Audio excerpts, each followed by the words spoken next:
Hello guys, in this video I'm going to show you how to set the distance unit on the OnCourse application. But first of all, I just want to mention, please don't forget to subscribe to our channel, because at 100,000 subscribers we are going to show you our YouTube revenue statistics and growth strategy, how to make money online. So let's jump into it. First of all, open the application on your device.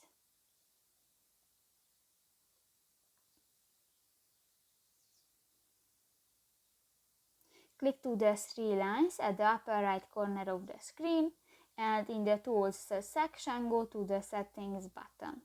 At the left side on the screen, tap to the Units and Time section.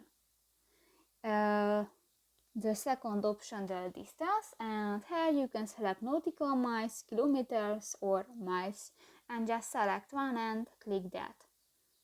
And done. So that's pretty much it for this video, guys. See you in the next one. Bye bye.